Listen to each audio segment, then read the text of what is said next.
Hello and welcome to Simple Solution. I hope you all are doing fine. So आज के session में हम कुछ कॉमन केमिकल कैलकुलेशंस के ऊपर डिस्कशन करेंगे। ये कैलकुलेशंस आपको लैब में प्रैक्टिकल के वक्त बहुत हेल्पफुल होंगे। जैसे कि हमें कोई भी प्रोसीजर अगर फॉलो करना होता है तो उसमें हम जो भी केमिकल्स इस्तेमाल करते हैं वहाँ पर हम ज़्यादातर केमिकल्स को एज इट इज़ नहीं यूज़ कर सकते। हमारे पास कोई सॉल्ट है या कोई पाउडर्ड केमिकल सब्सटेंस है तो हम उसको स्वाद अनुसार या चुटकी से ऐड नहीं कर सकते। हमें उस पर्टिकुलर सॉल्ट का या उस पाउडर सब्सटेंस का एक रेस्पेक्टिव कॉन्सेंट्रेशन का सोल्यूशन प्रिपेयर करना होता है एंड देन हम उसको स्पेसिफाइड वॉल्यूम में इस्तेमाल करते हैं। फॉर एग्जाम्पल, अगर आपके किसी प्रोसेस में लिखा हुआ है कि इस स्टेप पर अब आप 2 ml 5 मोलर का NaCl इस्तेमाल कीजिए, तो अब हमें 5 मोलर का NaCl बना बनाया तो मिल नहीं रहा। हमारे पास NaCl की बॉटल है, पाउडर फॉर्म में NaCl प्रेजेंट है, तो आप कैसे प्रिपेयर करेंगे? आपको 2 ml की ज़रूरत पड़ रही है उस स्टेप पर, हो सकता है आपको वो स्टेप कई बार करना पड़े या वो प्रोसीजर कई सैंपल्स के लिए करना पड़ेगा। तो आप एक पर्टिकुलर वॉल्यूम में उस 5 मोलर NaCl को प्रिपेयर करके रखेंगे और उसमें से 2 ml अपने काम के हिसाब से इस्तेमाल करेंगे। तो उसके लिए पहले आपको 5 मोलर का NaCl का सोल्यूशन प्रिपेयर करना होगा फ्रॉम पाउडर NaCl। ऐसे ही और भी चीज़ें आ सकती हैं। साथ ही साथ आपके प्रीवियस लेक्चर्स में आपने देखा होगा जब DNA आइसोलेशन कर रहे हैं, प्लाज्मिड DNA आइसोलेशन कर रहे हैं, हर जगह हमें कोई ना कोई चीज़ प्रिपेयर करनी पड़ती है। बफर्स प्रिपेयर करने पड़ते हैं, लिसिस बफर्स हो गया, न्यूट्रलाइजेशन बफर हो गया, सब चीज़ें प्रिपेयर करते हैं। तो वहाँ पर जो भी केमिकल एजेंट्स हम इस्तेमाल करते हैं हम उनका एक कंसंट्रेशन मेंशन करते हैं।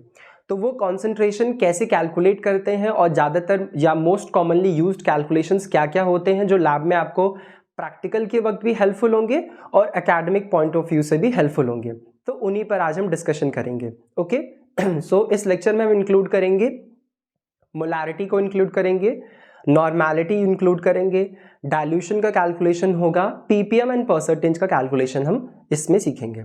ओके, सो सबसे पहले हम कॉन्सेंट्रेशन की एक यूनिट मोलैरिटी से स्टार्ट करते हैं। ओके, सो सबसे पहले हम मोलैरिटी से शुरू कर रहे हैं। मोलैरिटी, ओके, अगर हम मोलैरिटी को डिफाइन करते हैं तो हम इसको कहते हैं कि number of moles of a solute per litre of solution, पर litre of solution. Okay, solute क्या है? वो एजेंट जिसका हम सोल्यूशन प्रिपेयर कर रहे हैं। ओके, सोल्यूशन क्या होता है? Solution is solute plus solvent. Okay, solvent हमारा वो मीडियम हो गया जिसमें हम अपने सॉल्यूट को ऐड कर रहे हैं। फॉर एग्जाम्पल, अगर हमारे पास कोई सॉल्ट सोल्यूशन है, अगर हमारे पास कोई सॉल्ट सोल्यूशन है तो इस केस में हमारा जो सॉल्ट होगा जैसे कि NaCl, ये हमारे लिए सॉल्यूट हो जाएगा। एंड अगर ये सोल्यूशन हमने वाटर में प्रिपेयर किया है तो ये वाटर हमारे लिए सॉल्वेंट हो जाएगा। ज़्यादातर जो सॉल्यूशंस हम प्रिपेयर करते हैं प्रैक्टिकल्स में वो वाटर में होते हैं, पर ये कोई रिस्ट्रिक्शन नहीं है या ये कोई चीज़ स्पेसिफाइड नहीं है 100% की सिर्फ वाटर में ही सॉल्यूशंस बनाते हैं। बहुत सारे प्रोसेस होंगे जहाँ पर आपको मेंशन होगा कि आपको इस पर्टिकुलर सोल्यूशन को अल्कोहल में प्रिपेयर करना है, आपको इस पर्टिकुलर पाउडर को किसी एसिड में डिसॉल्व करना है। तो ऐसी भी सिचुएशंस आती हैं, पर मैक्सिमम केसेस में वाटर हमारे लिए सॉल्वेंट की तरह एक्ट करता है। ओके, सो मोलैरिटी का डेफिनेशन हो गया number of moles of a solute. किसी एक सॉल्यूट का 1 लीटर अगर हमने सोल्यूशन लिया है, ओके, तो उस 1 लीटर के सोल्यूशन में किसी सॉल्यूट के कितने नंबर ऑफ मोल्स प्रेजेंट हैं। जितने नंबर ऑफ मोल्स प्रेजेंट होंगे उस हिसाब से उस सोल्यूशन की मोलैरिटी को हम डिफाइन कर सकते हैं या मोलैरिटी को डिटरमाइन कर सकते हैं। मोलैरिटी को रिप्रेजेंट करने के लिए हम कैपिटल M का इस्तेमाल करते हैं। ओके, अब इसमें ये जो नंबर ऑफ मोल्स हैं, ओके, नंबर ऑफ मोल्स, इन नंबर ऑफ मोल्स को फाइंड आउट करने के लिए हम क्या इस्तेमाल करते हैं? तो molarity is equal to number of moles of a solute. Number of moles पता करने के लिए एक सिंपल तरीका हमारे पास क्या है, हम कर सकते हैं वेट ऑफ सॉल्यूट। जिस भी सॉल्यूट का सॉल्यूशन आप बनाने जा रहे हैं, वो सॉल्यूट कुछ भी हो सकता है, जैसे मैंने एग्जांपल पे यहाँ पर NaCl लिखा है, तो उस सॉल्यूट का कितना वेट आप ले रहे हो, 2 ग्राम, 1 ग्राम, 0.5 ग्राम, जो भी आप ले रहे हैं, divided by molecular weight of solute. Molecular weight of solute, जो आपने सॉल्यूट इस्तेमाल किया उसका मॉलिक्यूलर वेट क्या है। ओके, उसके बाद तो ये जो वैल्यू है हमारी, ये वाला सेक्शन हमें क्या बता देता है, नंबर ऑफ मोल्स बता देता है, और ये किस में हमें पता करना है, पर litre of a solution. Okay, so 1000 divided by volume, क्योंकि यहां पर हम वॉल्यूम ml में रख रहे हैं इसीलिए यहां पर हमने 1000 को यूज किया है। तो molarity is equal to number of moles of a solute per litre of the solution. तो ये डेफिनेशन से हमने यहां पर मोलारिटी का एक सिंपल फॉर्मूला ऑब्टेन कर लिया। Okay, this is the formula, इसकी मदद से आप मोलारिटी को कैलकुलेट कर सकते हो। ओके, या इसकी मदद से आप किसी पर्टिकुलर मोलारिटी का सोल्यूशन प्रिपेयर कर सकते हो। ओके, अब इस फॉर्मूले को हम एक एग्जांपल के साथ समझते हैं कि हमारे काम में कैसे आ सकता है। फॉर एग्जाम्पल, आपका कोई प्रोसेस है, वहां पर आपको जरूरत पड़ रही है कि हमें इस पर्टिकुलर स्टेप पे 5 ml का हमें 10 मोलर NaOH का इस्तेमाल करना है। मान लीजिए कोई भी प्रोसीजर है आपका, वहां पे लिखा है कि इस स्टेप पर आप अपने सैंपल में 5 ml 10 मोलर NaOH ऐड कीजिए, देन फर्दर कंटिन्यू कीजिए। तो उसके लिए आपके पास सबसे पहले 10 मोलर NaOH का सोल्यूशन होना चाहिए। तब आप उस सोल्यूशन में से 5 ml लेकर अपने सैंपल पे ऐड करके जो भी ट्रीटमेंट करना आप कंटिन्यू कर सकते हैं। तो वो आप प्रिपेयर कैसे करोगे, उसमें ये फॉर्मूला आपके लिए हेल्पफुल हो सकता है। कैसे? क्वेश्चन हमारा क्या है कि हमारे पास अब हमारे प्रोसेस में अगर ज़रूरत 5 ml की है तो ऑब्वियसली हम थोड़ा ज़्यादा बनाएंगे, क्योंकि हो सकता है हमें उसकी ज़रूरत आगे स्टेप्स में हो तो उसके हिसाब से, या फिर अगर हमारे पास सेम प्रोसेस को हमें कई सैंपल्स पे अप्लाई करना है तो ऑब्वियसली हम ज़्यादा बना के रखेंगे, और नहीं तो फिर भी अगर आपको 5 ml की ज़रूरत है तो फिर भी आप ज़्यादा 1-2 ml एक्स्ट्रा बना के रखिए एक बैकअप की तरह। ओके, सो हमें क्या बोला है क्वेश्चन में कि हमें 10 मोलर चाहिए, हमें 10 मोलर NaOH की ज़रूरत पड़ रही है।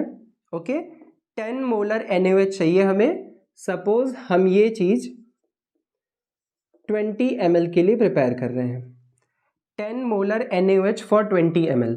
ओके, अगर हमें ये बोला गया कि ये प्रिपेयर करो, 10 मोलर NaOH बना दो 20 ml के लिए। ओके, तो अब कैसे प्रिपेयर करेंगे, तो सबसे पहले हम देखेंगे कि हमारे पास क्या क्या वैल्यूज ऑलरेडी दी हुई है। ठीक, तो हमारे पास मोलारिटी दी हुई है। ओके, मतलब ये चीज हमारे पास अवेलेबल है, मोलारिटी।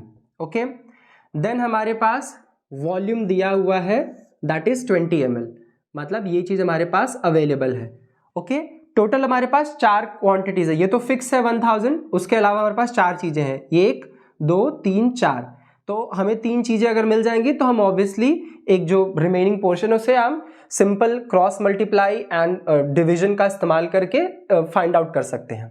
ओके, अब molecular weight of solute mention किया गया यहाँ पर। ओके, तो हमारे पास सॉल्यूट का नाम हमें पता है, दैट इज NaOH। अगर हमें सॉल्यूट का नाम पता है तो इसकी मदद से हम उसका मॉलिक्यूलर वेट निकाल सकते हैं। ओके, NaOH में कितने कॉम्पोनेंट्स है, 3 है, that is sodium, oxygen and hydrogen. Okay, sodium का हमारा मॉलिक्यूलर वेट कितना होता है, 23। ओके, ऑक्सीजन का 16 एंड हाइड्रोजन का 1। ओके, सो इन तीनों का मॉलिक्यूलर वेट, सोडियम का 23, ऑक्सीजन का 16 एंड हाइड्रोजन का 1। अब इसे हम सम अप करेंगे तो हमें वैल्यू मिल जाएगी 40। ओके, सो हमारे पास मॉलिक्यूलर वेट भी आ गया, तो हमारे पास 3 वैल्यूज ऑलरेडी दी हुई है, दैट इज ये मोलारिटी हमें पता है, मॉलिक्यूलर वेट पता है, एंड देन हमारे पास वॉल्यूम है। ओके, अब इन्हीं सारे वैल्यूज को हम इन फॉर्मूलेज में इनपुट कर देंगे। अगर हम इसके हिसाब से करें तो हमारे पास कितना मोलर है, 10 मोलर का सोल्यूशन हमें प्रिपेयर करना है। तो हमने मोलारिटी की जगह पे 10 रख दिया। वेट ऑफ सॉल्यूट, यही हमें फाइंड आउट करना है कि कितने ग्राम NaOH को हम लेकर 20 ml का सोल्यूशन तैयार करें ताकि हमारे पास 10 मोलर NaOH का सोल्यूशन मिल जाए। ओके, मतलब हमारे सोल्यूशन का वॉल्यूम 20 ml रहेगा। ओके, उसका कंसंट्रेशन 10 मोलर का हमें बनाना है, तो उसमें हम NaOH के कितने ग्राम्स ऐड कर दें कि हमारे पास 10 मोलर मिल जाए। तो इसलिए वेट ऑफ सॉल्यूट हमें फाइंड आउट करना है। वेट ऑफ सॉल्यूट अपॉन में हमने रख दिया मॉलिक्यूलर वेट ऑफ सॉल्यूट। तो मॉलिक्यूलर वेट अभी हमने फाइंड आउट किया है कि मॉलिक्यूलर वेट इसका 40 है। यहां हमने 40 रखा, मल्टीप्लाइड बाई 1000 यहां रखा, एंड वॉल्यूम की जो वैल्यू है वो यहां पर मेंशन्ड है कि हमें इसे 20 ml के लिए प्रिपेयर करना है। ओके, अब ये सारी वैल्यूज इनपुट करने के बाद सबसे पहले आप उसको सिंप्लीफाई कीजिए। Okay, 0 0 0 0 cut, okay, and then 2 5 10, ये हो गया हमारे पास। अब ये 4 को हम इधर मल्टीप्लाई कर सकते हैं, क्रॉस मल्टीप्लाई, एंड ये 5 यहाँ पे डिवीजन में आ सकता है। तो 10 × 4 divided by 5 is equal to weight of solute. Okay, 5 2 10 and 4 2 8। तो इसके हिसाब से हमारा आंसर क्या आ रहा है कि हमें 8 ग्राम्स ऑफ NaOH की ज़रूरत पड़ेगी, 8 ग्राम NaOH, और इसे हमें फाइनली 20 ml के सॉल्यूशन में तैयार कर देना है। ओके, अब यहाँ पर एक और समझने की बात है कि जब भी हमारे सॉल्यूट का अमाउंट हमारे सॉल्वेंट के या हमारे फाइनल सॉल्यूशन के वॉल्यूम के कंपैरिजन में बहुत ज़्यादा होता है, लाइक अगर हम 8 ग्राम NaOH को पूरे 20 ml वाटर में डिसॉल्व करेंगे तो जो फाइनल सॉल्यूशन मिलेगा वो 20 ml से ज़्यादा ही मिलेगा। ओके, तो हमेशा ऐसी कंडीशंस में ये ध्यान रखना होता है कि जब आप सॉल्यूट ले लें तो उस सॉल्यूट में आप अपने फाइनल सॉल्यूशन के वॉल्यूम से कम अमाउंट का लिक्विड ही ऐड करें, कम अमाउंट का सॉल्वेंट ही ऐड करें। पहले इस सॉल्यूट को पूरी तरीके से डिसॉल्व कर लें, तब आप उसका वॉल्यूम मेकअप करके उसको 20 ml तक पहुंचाएं। अब अगर यही अमाउंट 0.8 ग्राम होता, 0.1 ग्राम होता, 0.5 ऐसा कुछ होता तो वो इस फाइनल वॉल्यूम में उतना ज़्यादा फर्क नहीं लाता। और सही तरीका यही होता है किसी भी सॉल्यूशन को प्रिपेयर करने का कि आप अपने वेसल में, जो भी आपका वेसल है, फ्लास्क है, बीकर है, कुछ भी है, आप पहले उसमें सॉल्यूट को ऐड कीजिए। ओके, देन जितना भी आपको सॉल्वेंट चाहिए, आपको 20 ml बनाना है, अपने मेजरिंग सिलेंडर में 20 ml मेजर कर लिया, ले लिया सॉल्यूशन, लेकिन आप वो पूरा 20 ml अपने फ्लास्क या बीकर में नहीं ऐड करेंगे। आप उसका एक स्मॉल पोर्शन ऐड करेंगे, एक एलिकॉट ऐड करेंगे, फिर अपने सॉल्यूट को स्टर करके डिसॉल्व करेंगे। जब ये सॉल्यूट पूरी तरीके से डिसॉल्व हो जाएगा तब आप उसका रिमेनिंग पोर्शन ऐड करेंगे, ऐसा कि वॉल्यूम मेकअप करके वो 20 हो जाए। मतलब अगर आपके मेजरिंग सिलेंडर में 10 ml बचा तो आप पूरा 10 ml नहीं ऐड करेंगे। आप आपने जो सॉल्यूशन प्रिपेयर किया, आप उसको पहले या तो वॉल्यूमेट्रिक फ्लास्क की मदद ले लीजिए उसको मेजर करने के लिए, या आप किसी दूसरे मेजरिंग सिलेंडर का इस्तेमाल कर सकते हैं, और वॉल्यूम मेकअप करके ही फिर उसको आगे बढ़ाइए। ओके, तो यहाँ पे भी हमें ये समझ आ रहा है कि हमें 8 ग्राम NaOH लेना है और उसे वाटर की हेल्प से डिसॉल्व करके 20 ml वॉल्यूम मेकअप करके एक सोल्यूशन तैयार करना है। तो इन दोनों के कॉम्बिनेशन से हमें क्या मिल जाएगा, 10 मोलर NaOH का सोल्यूशन तैयार हो जाएगा। ओके, 10 मोलर NaOH का सोल्यूशन तैयार हो जाएगा अगर हम 8 ग्राम NaOH का इस्तेमाल करें, 8 ग्राम NaOH ले और वाटर का इस्तेमाल करके एक सोल्यूशन वॉल्यूम मेकअप करके 20 ml का प्रिपेयर करें तो हमारे पास 10 मोलर NaOH मिल जाएगा। ओके, इस तरीके से आप इस्तेमाल कर सकते हैं। मैं एक और एग्जांपल लेकर बता देता हूं कि जैसे एकेडमिक पॉइंट ऑफ व्यू से तो हमसे कुछ भी पूछा जा सकता है, क्वेश्चन में हो सकता है वॉल्यूम दिया हो, मॉलिक्यूलर वेट दिया हो, ये दिया हो, आपसे मोलारिटी पूछ ली जाए या आपसे वॉल्यूम पूछ लिया जाए। अगर आपको सारी वैल्यूज दी गई हैं, वॉल्यूम पूछ लिया जाए, तो कुछ भी पूछ सकता है। पर हर कंडीशन में आपको एक ही चीज अप्लाई करनी है, सिंपल। सबसे पहले ये फॉर्मूला लिख दीजिए, उसके बाद क्वेश्चन में ढूंढ लीजिए कि क्या क्या कंपोनेंट्स दिए हुए हैं, हमें मार्क कर लीजिए कि हाँ, या फिर आप फॉर्मूले के नीचे अगले स्टेप में वो सारी वैल्यूज को उनकी रिस्पेक्टिव जगह पर लिख दीजिए, जैसा हमने यहाँ पे किया। उसके बाद आपको खुद ही समझ में आ जाएगा कि कौन सी चीज हमें सिंप्लीफाई करनी है, किसे क्रॉस मल्टीप्लाई करके कहाँ पहुंचाना है, फिर आपका फाइनल आंसर उसी हिसाब से मिल जाएगा। वॉल्यूम पूछा है तो आंसर आप ml में मेंशन करेंगे, वेट पूछा है तो आंसर आप ग्राम में मेंशन करेंगे। ओके, तो ये सारी चीज ऐसे हम इसको प्रिपेयर कर सकते हैं। Okay, I hope it is clear.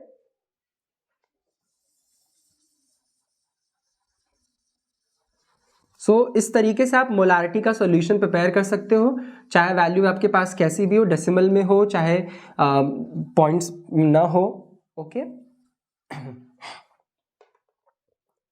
So lab में तो हमारे सामने बेसिकली यही सिचुएशन आ गई जब आप प्रैक्टिकल परफॉर्म करोगे कि आपको सॉल्यूट का नाम भी पता होगा कि हाँ मुझे इस पर्टिकुलर स्टेप पे ये सॉल्यूट चाहिए, आपको वॉल्यूम भी पता होगा क्योंकि आपका स्टेप है, आपको पता है कि कितने सैंपल्स हैं मेरे और हर सैंपल पे कितना बार ये पर्टिकुलर सोल्यूशन अप्लाई करना है। तो उस हिसाब से आपको वॉल्यूम पता होगा कि हाँ मेरे पास 5 सैंपल है, हर सैंपल के लिए 1 ml चाहिए, तो 5 ml अगर ज़रूरत है, चलो मैंने 10 ml बना के रख लिया, हो सकता है नेक्स्ट डे हमारे पास फिर से और सैंपल्स आए। ओके, एंड मोलारिटी आपको प्रोसेस में मेंशन होगी, ये आपको पता होगा कि इस स्टेप पे हमें कितना कंसंट्रेशन का इस्तेमाल करना है। तो हमारे पास हर बार सिचुएशन ये आती है कि हमें wait of solute find out करना पड़ेगा। ओके, तो इस तरीके से आप इसको फाइंड आउट कर सकते हैं। ओके, नाउ अब हम नॉर्मेलिटी पे डिस्कस करते हैं। नॉर्मेलिटी पर थोड़ा सा डिफरेंस आएगा इस पर्टिकुलर फॉर्मूले में, जहां पर ये मॉलिक्यूलर वेट ऑफ सॉल्यूट लिखा है, इसी जगह पर हम gram equivalent weight of solute का इस्तेमाल करते हैं। तो उसे कैसे फाइंड आउट किया जाता है हम उसके बारे में भी जानते हैं। Okay, so next will be normality.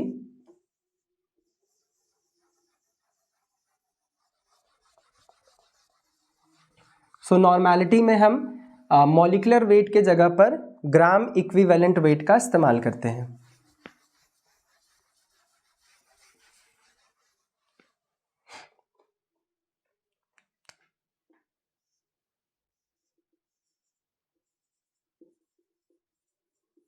Normality, इसको हम कैपिटल N से सिंबलाइज करते हैं।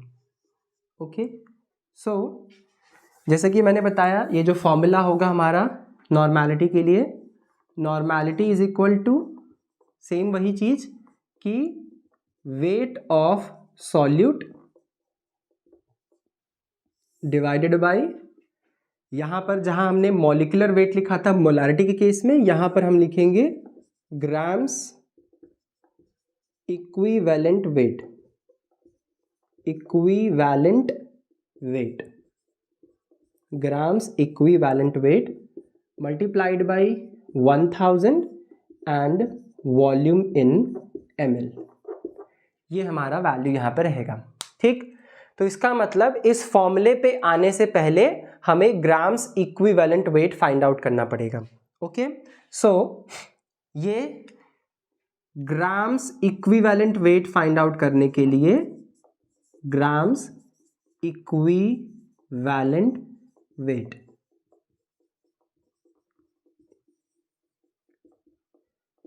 Grams equivalent weight find out करने का फॉर्मूला होता है कि आप किसी भी जो भी कंपाउंड हमारे पास, किसी भी कंपाउंड के मॉलिक्यूलर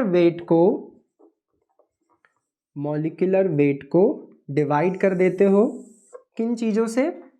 आपके पास कई ऑप्शंस होते हैं, या तो आप एसिडिटी ले लीजिए, ओके, या तो आप बेसिसिटी ले लीजिए, ओके, या तो आप चार्ज ले लीजिए, या तो आप वैलेंसी ले लीजिए। ये जितनी भी चीजें मैंने नीचे लिखी है वो और हैं। Okay, means only one of these, इनमें से कोई एक आप इस्तेमाल कर सकते हो, जो भी आपको उस कंपाउंड के हिसाब से सूटेबल हो। ओके, अब जिन कंपाउंड्स में H+ या OH- प्रेजेंट होगा तो आप वहां पर आराम से एसिडिटी या बेसिसिटी का इस्तेमाल कर सकते हो, चार्ज इस्तेमाल कर सकते हो या वैलेंसी।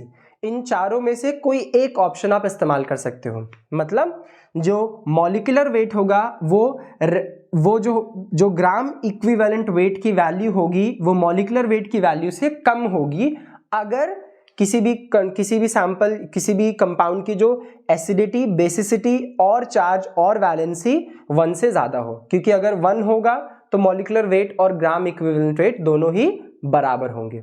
ओके, अब इसका एग्जांपल हम समझते हैं। जैसे कि अगर हम सल्फ्यूरिक एसिड का एग्जांपल ले लें यहीं पर। Okay, H2SO4, okay, sulphuric acid. इस सल्फ्यूरिक एसिड का जो मॉलिक्यूलर वेट होता है वो 98 होता है। ओके, ये इसका मॉलिक्यूलर वेट है। अब हम यहाँ पर क्या दे सकते हैं, इसकी बेसिसिटी देख सकते हैं। क्योंकि यहाँ पर H प्रेजेंट है तो इसकी बेसिसिटी वैल्यू कितनी हो जाएगी, 2 हो जाएगी। Okay, basicity 2। आपको एसिडिटी बेसिसिटी में कोई कंफ्यूजन हो तो आप सिंपल क्या याद रख सकते हो, एसिडिटी को रिप्रेजेंट करता है क्या, number of OH minus, okay, and ये रिप्रेजेंट करता है number of H plus. Okay, तो ऐसे में आप देख सकते हो कि H2SO4 में 2 H प्लस प्रेजेंस है। ओके, 2 H प्लस की प्रेजेंस है तो इस वजह से हमने यहां पर बेसिसिटी की जगह पर 2 लिखा। अब इसका ग्राम इक्विवेलेंट वेट क्या हो जाएगा, इसी का अगर हम ग्राम इक्विवेलेंट वेट निकालेंगे तो क्या हो जाएगी वो वैल्यू, 98 डिवाइडेड बाई 2। ओके, सो 2 4 ज़ा 8, 2 9 ज़ा 18। ओके, सो किसी कंपाउंड की अगर एसिडिटी, बेसिसिटी और चार्ज और वैलेंसी 1 से ज्यादा हो, ओके, 1 होगी तो ऑब्वियसली हमें वही सेम आंसर मिल जाएगा। 1 से ज्यादा हो, 2 3 4, ओके, तो उस कंडीशन में ग्राम इक्विवेलेंट वेट की वैल्यू मॉलिक्यूलर वेट की वैल्यू से कम होगा। तो ऐसी कंडीशन में जो नॉर्मेलिटी का कंसंट्रेशन होगा वो मोलारिटी के कंसंट्रेशन से हमेशा कम होगा। लेकिन अगर कोई कंपाउंड आपके पास है जिसकी एसिडिटी और बेसिसिटी और चार्ज और वैलेंसी की वैल्यू 1 है, ओके, तो ऐसे कंडीशन में आप उसका मोलर का सोल्यूशन और नॉर्मल का सोल्यूशन, मोलारिटी का सोल्यूशन हो चाहे नॉर्मेलिटी का सोल्यूशन हो, अगर दोनों का सेम वॉल्यूम है तो आप same amount of salt add कर रहे होगे। ओके, जब आप कैलकुलेशन करोगे, क्योंकि आप भी यहाँ पे देख सकते हो कि फॉर्मूला बिल्कुल सेम है, सिर्फ ये एक चीज बदल रही है। तो अगर उसकी ये वाली वैल्यूज 1 होंगी तो मतलब उसका जो भी ग्राम इक्विवेलेंट वेट आएगा वो मॉलिक्यूलर वेट के बिल्कुल बराबर होगा। तो जब बराबर होगा तो वही वैल्यू यहां जाएगी, तो जो आंसर आएगा ग्राम में वो भी बिल्कुल सेम आएगा। तो ये चीज ध्यान रखनी है कि ऐसा कंडीशन डेवलप होगा नॉर्मेलिटी मोलारिटी में। जब नॉर्मेलिटी मोलारिटी में अगर कंपैरिजन करने पूछ रहा है आपसे कि किसका कंसंट्रेशन हाई होगा या कौन कॉन्सेंट्रेटेड होगा, कौन डाइल्यूट होगा, कंपैरिजन के लिए बोला जाए तो मोलारिटी कॉन्सेंट्रेटेड होगी, नॉर्मेलिटी उसके कंपैरिजन में डाइल्यूट होगी। कंडीशन क्या अप्लाई हो रही है, जब किसी कंपाउंड की एसिडिटी और बेसिसिटी और चार्ज और वैलेंसी 1 से ज्यादा हो। ठीक है, अब अगर यहीं पर हम NaOH का एग्जांपल ले लेते हैं, NaOH, ओके, तो NaOH में हमें क्या दिखाई दे रहा है, OH माइनस यानी एसिडिटी दिख रही है। तो ये हमें साफ साफ दिख रहा है कि ये कितना है, 1 है। ओके, NaOH का मॉलिक्यूलर वेट 40 होता है।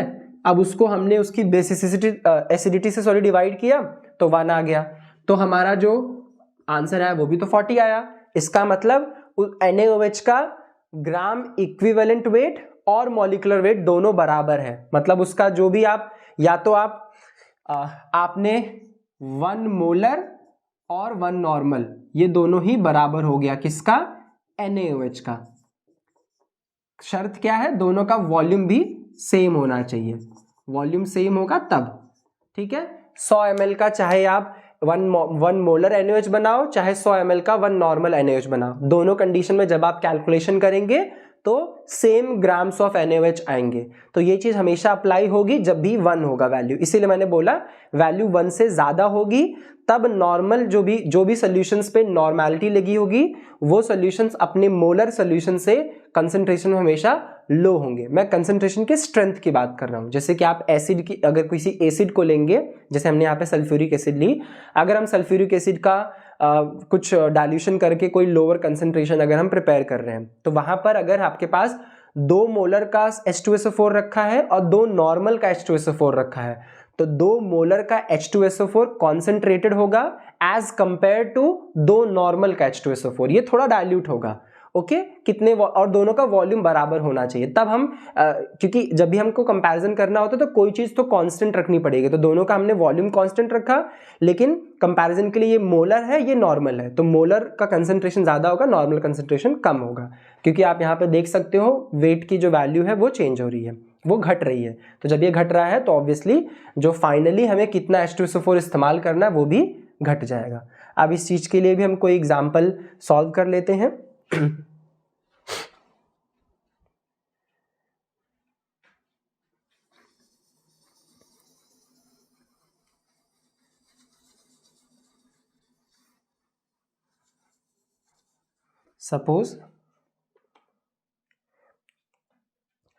सपोज आपका क्वेश्चन है कि हमें कैल्शियम क्लोराइड बनाना है। ओके सपोज हमारा क्वेश्चन है कि prepare 200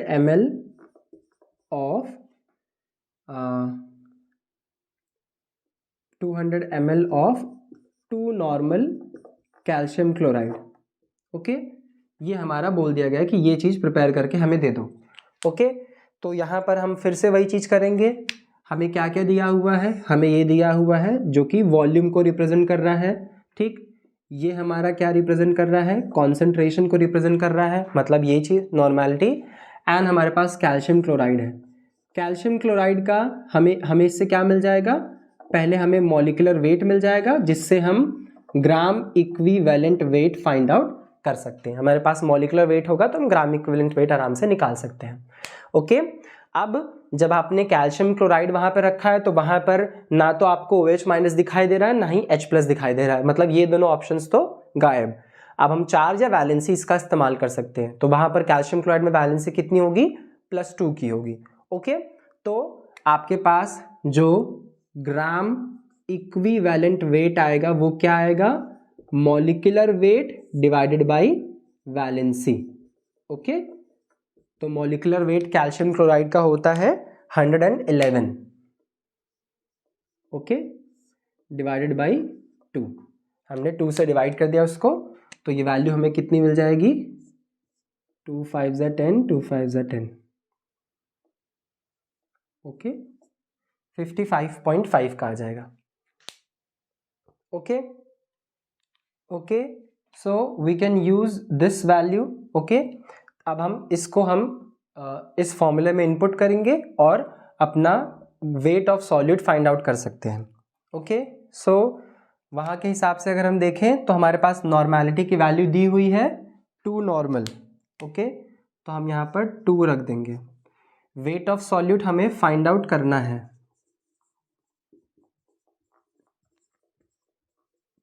wait of solute.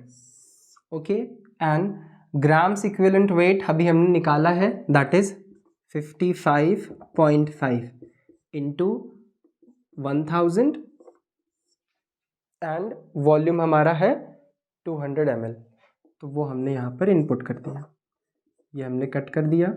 Okay 2 5 ज़ा 10। अब यहाँ पर आया 2 into 55.5 divided by 5 is equal to weight of solute. Okay 5 यहाँ नीचे आ गया, 55 ऊपर गया, क्रॉस मल्टीप्लाई अप्लाई कर दिया, इससे हमने इसको कट कर दिया, 1 इनका मल्टीप्लाई होगा तो ये 22.2 ग्राम्स ऑफ कैल्शियम क्लोराइड आपको मिल गया। इतना ग्राम कैल्शियम क्लोराइड लेना है और उसका हमें वॉल्यूम मेकअप कर कर 200 ml तक का एक सोल्यूशन तैयार कर देना है। और जब हमारे पास ये सोल्यूशन तैयार हो जाएगा तो इस सोल्यूशन के ऊपर हम टैग लगा सकते हैं। क्या टैग लगा सकते हैं कि ये एक 2 नॉर्मल के कैल्शियम क्लोराइड का सोल्यूशन है। ओके, ऐसे ही आप और भी चीज़ों का कैलकुलेट कर सकते हैं। प्रैक्टिस करने के लिए आपको ध्यान रखना है, जहाँ H और OH दिखाई दे तो आप उसके नंबर्स को ध्यान दे दीजिए, और जहाँ पर आपको वो नहीं दिख रहे हैं तो आप वैलेंस या चार्जेस का इस्तेमाल कर सकते हैं। अब यहीं पर अगर हमारे पास यहीं पर कैल्शियम क्लोराइड की जगह अगर हमारे पास एल्यूमिनियम क्लोराइड होता, AlCl3 होता, तो हम यहाँ पर 3 का इस्तेमाल करते डिवीजन करने के लिए। ओके, ऐसे ही बैरियम क्लोराइड है BaCl2, यहाँ पर भी आपको 2 मिलता।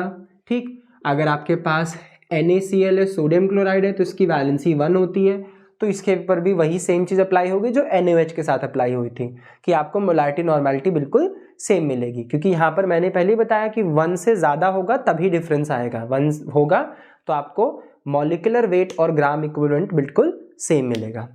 Okay, I hope it is clear. अब हम नेक्स्ट मूव करते हैं। अब हम पैरेलल में डिस्कस करेंगे परसेंटेज को और पीपीएम को, बहुत, क्योंकि दोनों में बहुत सिमिलैरिटीज हैं, एक छोटा सा एक माइनर सा डिफरेंस है दोनों के बीच में, तो बहुत इजी रहेगा। परसेंटेज का तो बहुत सारे प्रोसेस पे काम आता है। जैसे कि अगर हमने DNA आइसोलेशन किया लेक्चर दिया था तो उसमें हमने SGS का इस्तेमाल किया था, उसका सोल्यूशन हम परसेंटेज में प्रिपेयर करते हैं। 10%, 5% SGS इस्तेमाल होती है। और भी प्रोसेस है जहाँ पर हम परसेंटेज के फॉर्म में सॉल्ट सोल्यूशन इस्तेमाल करते हैं, प्रोटीन प्रेसिपिटेशन करते हैं, तो परसेंटेज भी बहुत कॉमनली यूज्ड कंसंट्रेशन की यूनिट है। पीपीएम का जो यूज़ होता है वो ऐसे बहुत मतलब हर फील्ड में तो नहीं, पर फिर भी कुछ फील्ड्स में बहुत कॉमनली यूज्ड है, कुछ फील्ड्स में बहुत रेयरली यूज्ड होता है। जैसे कि अगर हमें एंटीबायोटिक्स वगैरह प्रिपेयर करनी होती है तो एंटीबायोटिक्स को हम mg/ml में भी प्रिपेयर करते हैं, जो कि पीपीएम को भी, जिसको हम पीपीएम में भी रिप्रेजेंट कर सकते हैं, तो वहाँ पर हम पीपीएम का इस्तेमाल करते हैं। लाइक अगर हमें किसी पर्टिकुलर प्लांट को या किसी पर्टिकुलर चीज़ को हमें ट्रीटमेंट देना है हैवी मेटल का, तो बैक्टीरिया को ट्रीटमेंट देना हैवी मेटल का, तो वैसे केसेस में हम उसका पीपीएम का कंसंट्रेशन प्रिपेयर करते हैं, पीपीएम से उसको रिप्रेजेंट किया जाता है। ओके, उसे आप mg/ml या mg/L जैसे भी रिप्रेजेंट कर सकते हो, बस एक तरीका है कि पीपीएम से भी रिप्रेजेंट किया जा सकता है। तो वो कैसे फाइंड आउट करते हैं उसके लिए अब हम आगे बढ़ते हैं। ओके, आई होप अभी तक आप लोग को क्लियर हो गया होगा कि ये दोनों चीज़ें कैसे परफॉर्म करते हैं। आपको बस फॉर्मूला याद रखना है एंड उसके बाद आपको अपने क्वेश्चन को ध्यान से देखना है कि उसमें क्या क्या दिया हुआ है, उसके बाद आपको इकलौती चीज़ फाइंड आउट करनी होगी। तो इस तरीके से आपका क्वेश्चन गलत नहीं होगा, आपको आंसर सही मिलेगा। ओके, तो अब हम डिस्कस करते हैं परसेंटेज एंड पीपीएम को एक साथ। परसेंटेज एंड पार्ट्स पर million, parts per million, also abbreviated as ppm। ठीक, जब भी परसेंटेज की बात आती है तो वो चीज़ हमेशा इन 100 होती है। जब भी हम परसेंटेज की बात करते हैं तो हम इन 100 बोलते हैं। ओके, एंड जब हम पीपीएम की बात करते हैं तो वो इन मिलियन हो गया। ओके, सो परसेंटेज का मतलब इन 100 एंड पीपीएम का मतलब इन मिलियन। किसी भी चीज का पार्ट्स मिलियन में, पार्ट्स पर मिलियन। ओके, और ये चीज पार्ट्स पर 100 हो गया। ओके, अब इन दोनों को फाइंड आउट करने के लिए बहुत सिंपल सा तरीका है। दोनों के लिए एक फॉर्मूला है कि परसेंटेज अगर हमें लिखना है तो पार्ट सॉरी अगर हमें परसेंटेज फाइंड आउट करना है, परसेंटेज का सिंबल हम ये यूज करते हैं। उसके बाद वेट ऑफ सॉल्यूट। ओके, जो भी आपको सॉलिड उसका वेट क्या है। परसेंटेज और पीपीएम के कैलकुलेशंस थोड़े इजी हो जाते हैं मोलारिटी और नॉर्मेलिटी के हिसाब से, क्योंकि यहाँ पर कोई भी मॉलिक्यूलर वेट या ग्राम इक्विवेलेंट का कॉन्सेप्ट नहीं आता है। तो बहुत इजी, आपको ना वैलेंसी देखनी है ना कुछ देखना है, बस आपको देखना है कि कितना कंसंट्रेशन चाहिए और कितने वॉल्यूम में चाहिए। बाकी जो सॉल्यूशन बनाने का तरीका है वो सेम होगा कि आप उसको स्मॉल अमाउंट में लेकर पहले स्मॉल वॉल्यूम के वाटर में डिसॉल्व करेंगे, देन वॉल्यूम मेकअप करेंगे। ये बहुत ही स्ट्रिक्टली फॉलो करना चाहिए हमें वॉल्यूम मेकअप का कॉन्सेप्ट। अदरवाइज हम वॉल्यूम ज़्यादा वाटर एक्सेसिव ऐड कर देते तो ऑब्वियसली कंसंट्रेशन मैनिपुलेट हो जाता है। ओके, तो इस वजह से वो चीज़ बहुत ध्यान रखनी चाहिए हमें। Wait of solute and upon में वॉल्यूम ऑफ सॉल्वेंट, जो कि ज़्यादातर केसेस में वाटर रहेगा, अनलेस एंड अनटिल वहाँ मेंशन्ड है कि prepare 5% solution of so and so. For example prepare 5% solution of aluminium chloride in ethanol, तो आपको वाटर की जगह इथेनॉल इस्तेमाल करना है, वो मेंशन होगा वहाँ पर। नहीं मेंशन है तो अंडरस्टूड है कि हम वाटर इस्तेमाल करेंगे। And then this will be multiplied with 100। ये हो गया। एंड सेम ऐसा ही फॉर्मूला हो जाएगा पीपीएम का कि PPM is equal to weight of solute, weight of solute divided by volume of solvent, volume of solvent multiplied by 10 to the power 6 हो जाएगा। अब यहाँ पे ध्यान हमें ये रखना है कि वेट ऑफ सॉल्यूट हम रखेंगे ग्राम्स में, mg में दिया है तो आप उसको ग्राम्स में कन्वर्ट कीजिए, एंड जो हमारा वॉल्यूम ऑफ सॉल्वेंट है उसे हम रखेंगे ml में। ये फॉर्मूला इन यूनिट्स के लिए है। ओके, नहीं तो आप साइमल्टेनियसली दोनों को चेंज कीजिए। ओके, लेकिन ऐसा नहीं कि यहाँ mg रखा और यहाँ ml रखा तब कैलकुलेट किया तो वो गलत आंसर आएगा। तो इस बात का आप ध्यान रखिए। आइदर आप यूनिट्स को पहले चेंज कर लीजिए, मतलब या तो mg में दिया तो उसको ग्राम में कन्वर्ट कर लो, ओके, या तो आप इसको फिर चेंज कर लो। ओके, तो ये चीज ध्यान रखेंगे कि जब हम कैलकुलेशन करें तो हम वैल्यू ग्राम में रखें या ml में रखें, यहाँ पर ग्राम और यहाँ पर भी ml में रखें। डिफरेंस बस यही सा है कि यहाँ पे 100 है और यहाँ पे 10 टू द पावर 6 है। इसका एग्जाम्पल ले लेते हैं हम लोग। सपोज आपको बोला गया है कि प्रिपेयर करिए, prepare 10% SDS for 60 ml। Suppose ये आपका क्वेश्चन है। तो यहाँ पर हम क्या क्या देख सकते हैं, हमारे पास कॉन्सेंट्रेशन मेंशन्ड है और हमारे पास वॉल्यूम मेंशन्ड है। ठीक, यहाँ पर मॉलिक्यूलर वेट है, ग्राम इक्विवेलेंट वेट तो है नहीं, तीन कुल मिला जुला कर तीन चीजें हैं, 1 2 3, जिसमें से 2 हमें दी हुई है, 1 हमें फाइंड आउट करना है। ओके, तो अकॉर्डिंग टू दिस 10% हमें दिया हुआ है, 10% यहाँ हमने रखा, इक्वल का निशान लगाया। वेट ऑफ सॉल्यूट हमसे पूछ रहा है, wait of solute. Okay, and volume of solvent यहाँ पे दिया हुआ है 60 ml इंटू 100। ओके, देन इसको आपने कट कर दिया, 10 इंटू 6 किया divided by 10 is equal to weight of solute. तो वैल्यू हमें कितनी मिल गई, 6 gram of SDS। 6 gram of SDS को, SDS का आप वॉल्यूम मेकअप करके इसके पाउडर को लेंगे, इसका वॉल्यूम मेकअप करके कहाँ बनाएंगे, 60 ml तक प्रिपेयर करेंगे। ओके, तो आपके हाथ में क्या आ जाएगा, 10% का SDS सोल्यूशन आ जाएगा, जिसको आप अकॉर्डिंगली इस्तेमाल कर सकते हैं। ठीक है, वैसे अगर हमें एग्जांपल लेना हो पीपीएम को लेकर, सपोज आपको 500 ppm का कोई एंटीबायोटिक का सोल्यूशन बनाना है। सपोज आपको 500 ppm सिप्रोफ्लॉक्सासिन बनाना है, सिप्रोफ्लॉक्सासिन बनाना है फॉर 200, चलो 200 ml के लिए प्रिपेयर करना है। ओके, तो यहाँ पर भी हम क्या क्या देखेंगे, हमें कॉन्सेंट्रेशन की यूनिट दी हुई है, ठीक, हमें वॉल्यूम दिया हुआ है, तो उसके हिसाब से 500 ppm बराबर weight of solute volume 200 ml into 10 to the power 6। अब यहाँ से आपने 2 zeros को रिड्यूस कर दिया, ओके, 500 इंटू 2 डिवाइडेड बाई, अब यहाँ पे क्या आ जाएगा, 10⁴ आ जाएगा, ओके। अब आप यहाँ से 2 0 और रिड्यूस कर दीजिए, ठीक, तो कितना आपको मिल जाएगा वैल्यू, ये 10 हो जाएगा आपका, एक 0 और रिड्यूस हो जाएगा, पहले आपने 2 घटाए 10⁻² आया, फिर आपने एक 0 और रिड्यूस कर दिया, तो ये आ गया 1/10, तो ये आपका आ गया 0.1 ग्राम, ओके।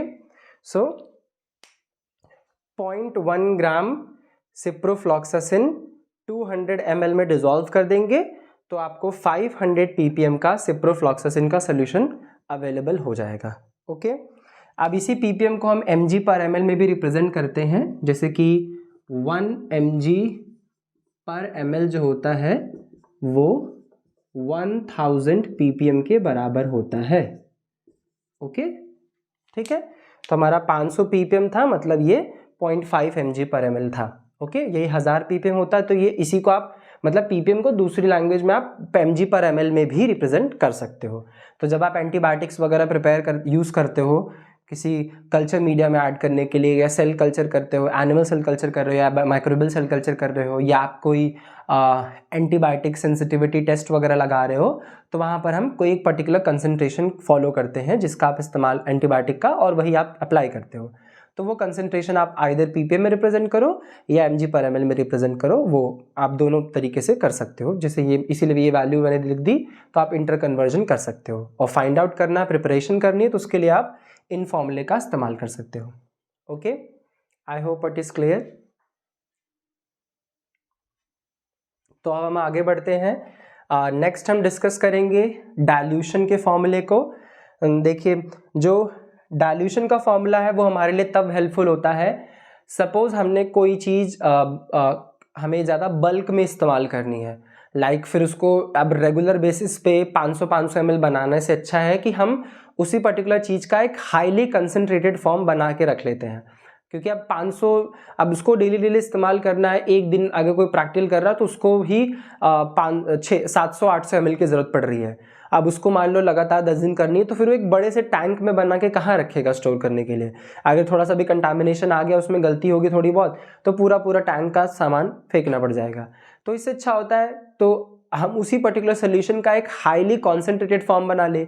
एक तो वो कम वॉल्यूम में, कॉन्सेंट्रेटेड फॉर्म है मतलब कम वॉल्यूम में भी ज़्यादा यूज़ हो सकता है, क्योंकि हम उसको डाइल्यूट करके इस्तेमाल करने वाले हैं, तो स्टोर हो जाएगा आपका इजीली, छोटे से वेसल में स्टोर हो जाएगा, और हाईली कंसंट्रेटेड होगा तो वो वैसे भी किसी भी फंगस वगैरह की ग्रोथ को प्रिवेंट कर देगा, ठीक है। तो आपने हाईली कॉन्सेंट्रेटेड फॉर्म में सोल्यूशन प्रिपेयर कर लिया, फिर आप अपने ज़रूरत के हिसाब से उसको डाइल्यूट करके इस्तेमाल कर सकते हो, वहाँ पर डाइल्यूशन का फॉर्मूला हमारी मदद कर देगा। दूसरी बात, मान लीजिए आपको कोई पर्टिकुलर कॉन्सेंट्रेशन चाहिए, जब आप उसको प्रिपेयर करने के लिए कोई भी यूनिट, मोलारिटी, नॉर्मेलिटी, परसेंटेज या ppm का फॉर्मूला जो भी आपका है रख के आप कैलकुलेट कर रहे हो, और आपका जो वेट आ रहा है वो बहुत कम आ रहा है, लाइक 0.0001 ग्राम आ रहा है, इतना कम आ रहा है कि वेइंग मशीन पे एक्यूरेटली उसको मेजर करना थोड़ा मुश्किल हो सकता है, ठीक। आपको चाहिए सिर्फ 1 ml, अब आपको बनाना है वही चीज़ उतने का, तो आप क्या करेंगे, उसी कंसंट्रेशन का थोड़ा आप 10 टाइम्स या 20 टाइम्स इंक्रीज करके एक कॉन्सेंट्रेटेड सॉल्यूशन बना लेंगे। तो अगर आप कंसंट्रेशन बढ़ाएंगे तो जो वेट आपको मेजर करने में दिक्कत आ रही थी 0.001 ग्राम था, अब वो और बढ़ जाएगा, तो आप आसानी से मेजर कर लोगे और आप कंसंट्रेटेड फॉर्म तैयार कर लोगे। अब आप इस कंसंट्रेटेड सॉल्यूशन से उसको डाइल्यूट करके अपने प्रैक्टिकल के हिसाब से इस्तेमाल कर लोगे, ठीक। तो वो थोड़ा सा एक्यूरेसी आपकी बरकरार रहेगी, ठीक। तो ऐसी कंडीशंस में डाइल्यूशन का फॉर्मूला हमारे लिए हेल्पफुल होता है, तो अब हम उसके ऊपर डिस्कस करते हैं। जैसा कि आपको याद हो, अगर इलेक्ट्रोफोरेसिस के एक्सपेरिमेंट में हम जेल बनाने के लिए TAE बफर का इस्तेमाल करते हैं या TBE बफर इस्तेमाल करते हैं, तो वो बफर हम अगर दिन भर में आप 10-12 जेल्स रन कर रहे हैं तो कितने सारे बफर्स की जरूरत पड़ेगी, 1x का कंसंट्रेशन हमें चाहिए होता है उसका, तो आप 50x या 10x का बफर बना के रख ले रहे हो छोटी सी बॉटल में। अब उससे सिर्फ थोड़ा सा वॉल्यूम आपको लेना है और आप उसको वाटर के साथ डाइल्यूट करोगे, 1x का तैयार और आप इस्तेमाल कर लोगे, ठीक। तो आपको 1x का ऐसा बल्क में बना के रखने की जरूरत नहीं पड़ेगी। आप 50x को छोटी सी बॉटल में बना के रखिए, वो खराब भी नहीं होगा क्योंकि इतना कंसंट्रेटेड है कि उसमें कोई फंगस वगैरह ऐसे ग्रो नहीं कर पाएगा। अगर गलती हुई हो किसी साफ सफाई से, वैसे तो काम करते ही हैं, लेकिन अगर इन केस कोई मिस्टेक हो गई हो तो वो कंटामिनेशन से भी प्रिवेंटेड रहेगा। और स्मॉल वेसल में आप स्टोर करोगे तो ईजी स्टोरेज भी रहेगा आपके लिए, ठीक। और फ्रीक्वेंटली आप उसको इस्तेमाल कर सकोगे क्योंकि आप उससे ढेर सारे स्मॉल कंसंट्रेशंस को प्रिपेयर कर सकते हो, ठीक है। अब डाइल्यूशन का फॉर्मूला कैसे यूज करते हैं हम लोग।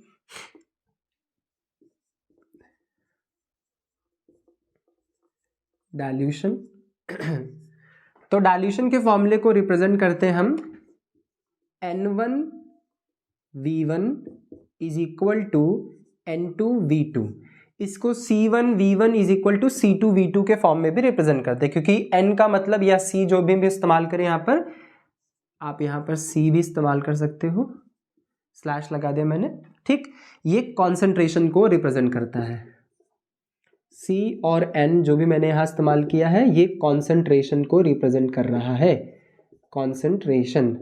अब ये कॉन्सेंट्रेशन क्या हो सकता है, मोलारिटी हो सकती है, नॉर्मेलिटी हो सकता है, परसेंटेज हो सकता है, ppm हो सकता है, mg/ml हो सकता है, mg/लीटर हो सकता है, कुछ भी हो सकता है, जो भी कॉन्सेंट्रेशन का यूनिट हो सब वहाँ पर, ठीक। और जो यहाँ पर मैंने V लिखा है वो वॉल्यूम को रिप्रेजेंट कर रहा है, ठीक। लेकिन दोनों साइड हमने नंबर्स इस्तेमाल किए हैं, तो जाहिर सी बात है कुछ अलग होगा इसके बीच में, तो उसका डिफरेंस ये है, जो भी हमने 1 इस्तेमाल किया है ये हमारा स्टॉक रिप्रेजेंट करता है, ओके, मतलब जो कंसंट्रेशन जिसका ज़्यादा है, ठीक। और ये जो हमारा 2 है ये हमारा वर्किंग रिप्रेजेंट करता है, मतलब जिसका कंसंट्रेशन कम हो।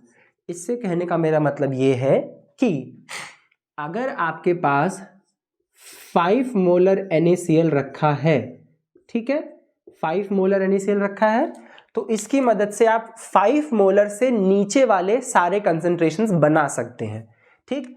मतलब इसकी मदद से आप आसानी से 4 molar, 3 molar, 3.5 molar, 2.1 molar, okay, कुछ भी आप एक्सेट्रा इससे प्रिपेयर कर सकते हो, इससे रिड्यूस करके, इससे नीचे वाले 5 मोलर से, ठीक।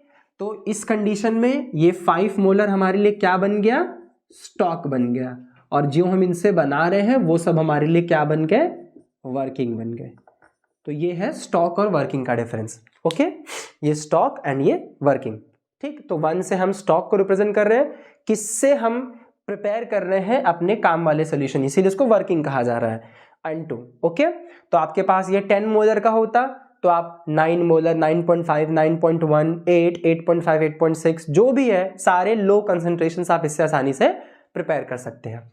कंडीशन हम क्या रखते हैं कि दोनों तरफ हम सिमिलर कॉन्सेंट्रेशन की वैल्यू इस्तेमाल करेंगे, ओके। इसका एक एग्जांपल लेते हैं तो थोड़ा ज़्यादा क्लियर हो जाएगा। अब अच्छा, एग्जांपल से पहले एक चीज़ समझ लेते हैं कि ये जो N1 है ये स्टॉक का कंसंट्रेशन बता रहा है, ओके, स्टॉक का कंसंट्रेशन, और जो V1 होता है वो स्टॉक का वॉल्यूम बताता है, लेकिन उसका मतलब ये नहीं कि जो बॉटल रखी है 5 मोलर NaCl की, उस बॉटल में कितना NaCl का सोल्यूशन है ये वो वॉल्यूम नहीं बताता है।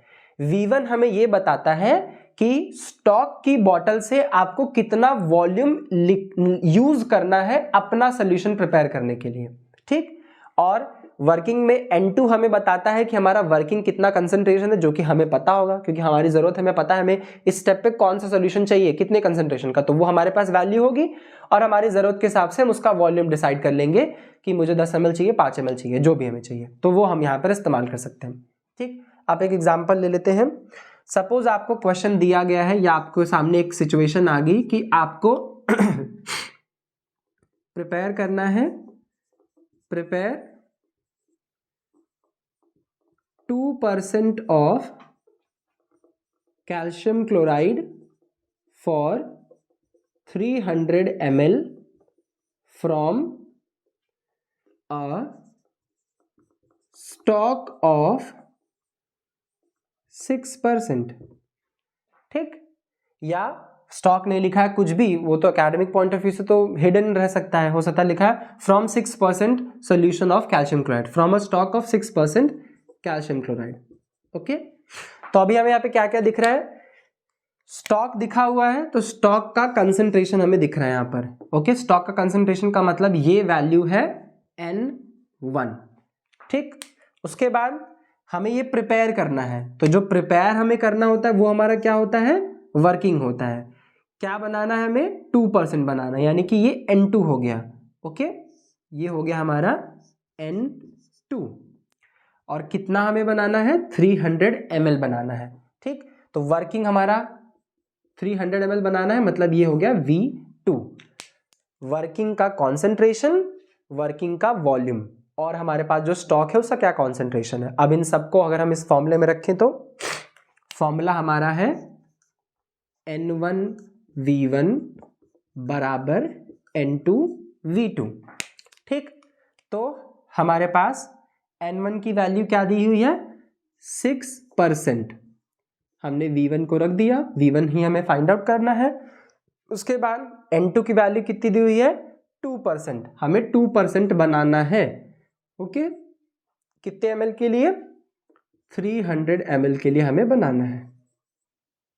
ठीक, अब हमने V1 निकाला, 2% into 300 ml divided by 6%। Okay, percentage हमने क्रॉस कर दिया, 3 2 जा 6 हो गया। ओके, एंड 2 1 जा 2 हो गया। सो V1 का आंसर आया 1, और ये यहाँ पे ml। Okay, 1 ml। अब इसको यूज कैसे करना, अप्लाई कैसे करना है वो समझिए थोड़ा सा। मतलब हमारे पास ये बॉटल हमारे लैब में रखी हुई है, एक बॉटल है जिसके ऊपर लिखा है कि ये रहा 6% का कैल्शियम क्लोराइड। ठीक, ये बॉटल हमारे लैब में रखी हुई है। ठीक, इसी को हमारे अभी की ज़रूरत के हिसाब से ये हमारा स्टॉक है। ठीक, अब आपने एक दूसरा बीकर लिया और उसको लेबल करके रख लिया कि ये मुझे भी ज़रूरत है। ठीक, ये आपका दूसरा बीकर है। ठीक, जिसमें आपने लेबलिंग की है 2% की, 2% कैल्शियम क्लोराइड आपने ये लेबल किया है, और ये हमारा क्या है, वर्किंग है। ठीक, आपको बनाना कितने के लिए था, आपने ऑलरेडी मेंशन किया है कि मुझे 300 ml तैयार करना था, आंसर आया 1 ml लेना है। तो इसका मतलब कि आप क्या करोगे, ये जो 6% की कैल्शियम क्लोराइड की बोतल है, इस बोतल से 1 ml निकालेंगे और इस बोतल में ऐड कर देंगे, वर्किंग की बोतल में ऐड कर देंगे 1 ml।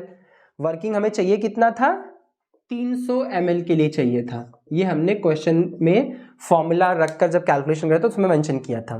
तो 1 ml ये चला गया, तो प्लस इसमें क्या जाएगा, 299 ml वाटर। ठीक, तो जब इतने वॉल्यूम के वाटर में इस स्टॉक का एक छोटा सा पोर्शन जाएगा, तो ऑब्वियसली वो क्या करेगा, डाइल्यूट हो जाएगा, कंसंट्रेशन घट जाएगा। तो जो कंसंट्रेशन 6 था अब वो कंसंट्रेशन 2 हो जाएगा, और उसका वॉल्यूम हो जाएगा 300 ml। तो ये हमने रैंडमली तो नहीं किया।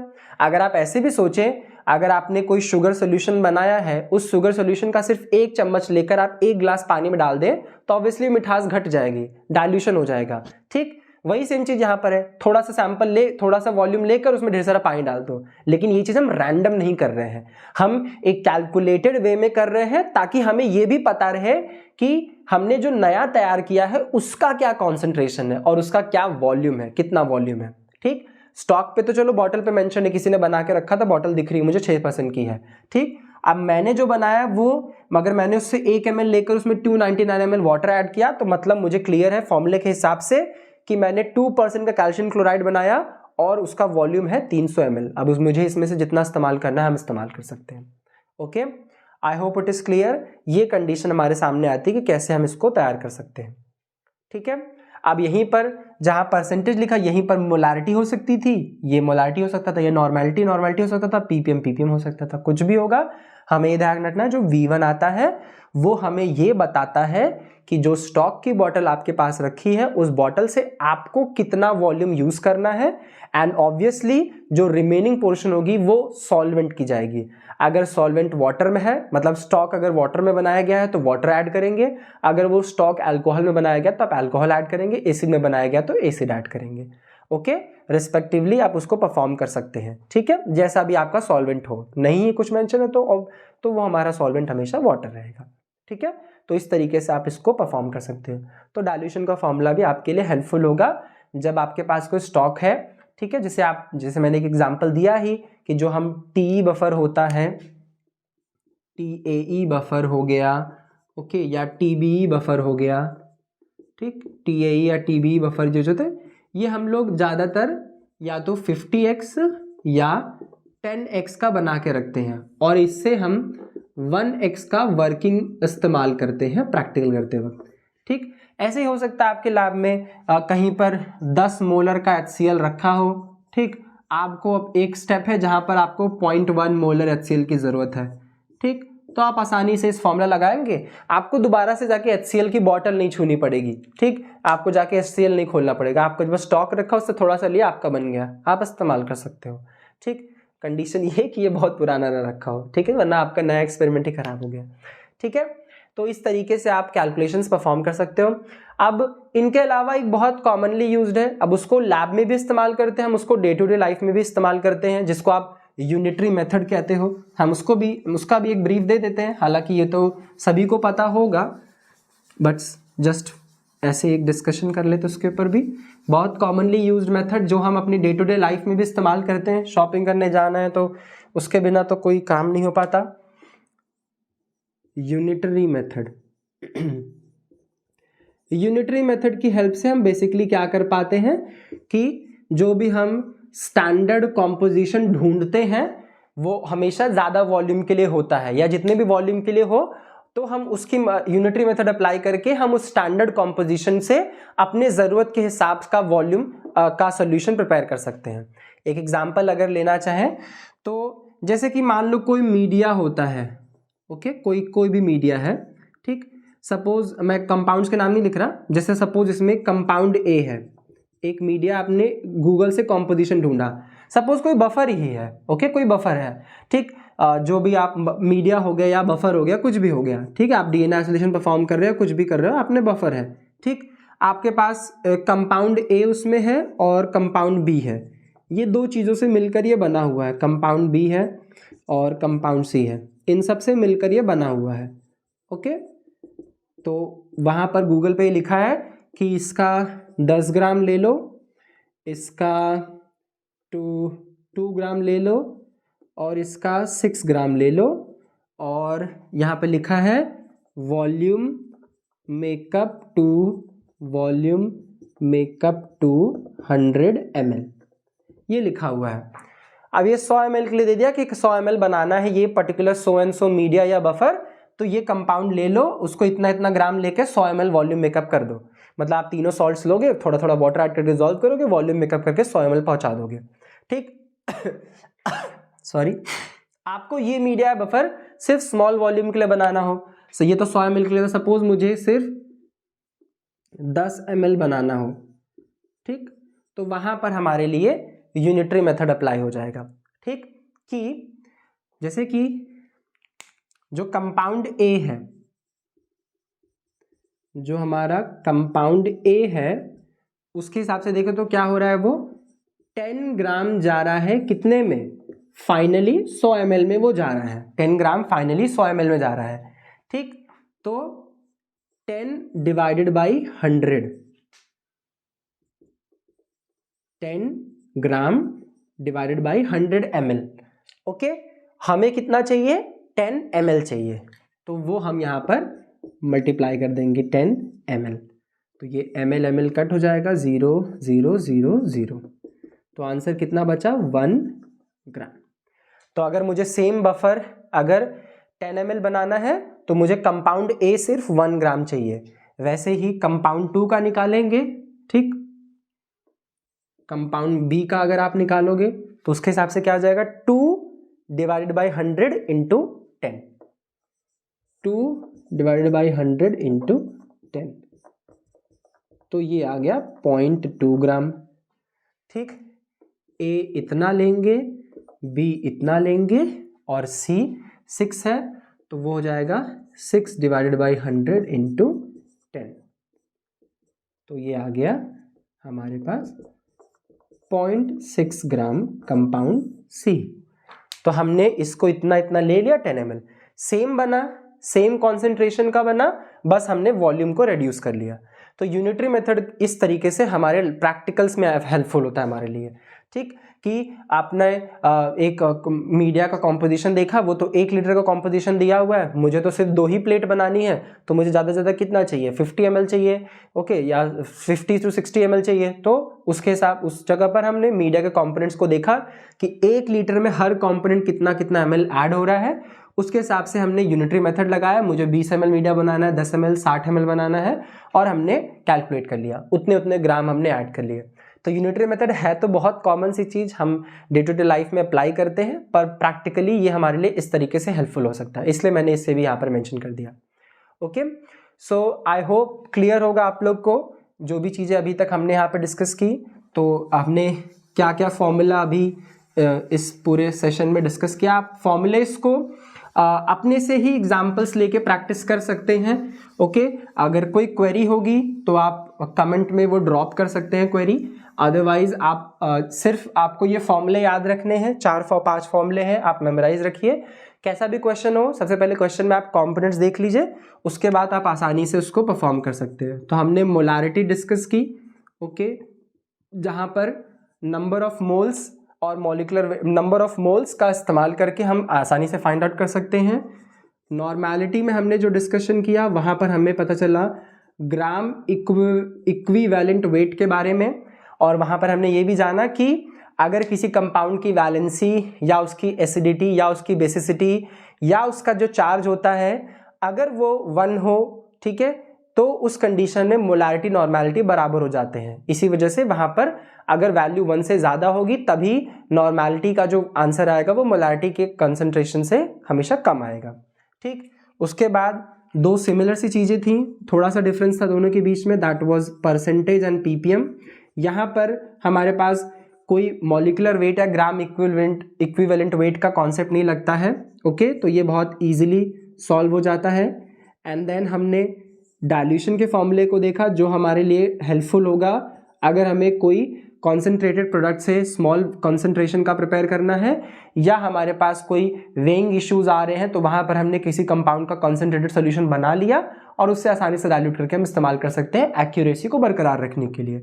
और कॉमनली यूज्ड यूनिटरी मेथड जिसकी मदद से हम अपने ज़रूरत के हिसाब से प्रिपेयर कर सकते हैं किसी भी सोल्यूशन को, स्टैंडर्ड सोल्यूशन को, ये कॉम्पोजिशन को बिना बिगाड़े, बिना डिस्टर्ब किए। ठीक, हम कंसंट्रेशन को बिल्कुल डिस्टर्ब नहीं करते, हम सिर्फ वॉल्यूम को रिड्यूस कर देते हैं यूनिटरी मेथड की हेल्प से।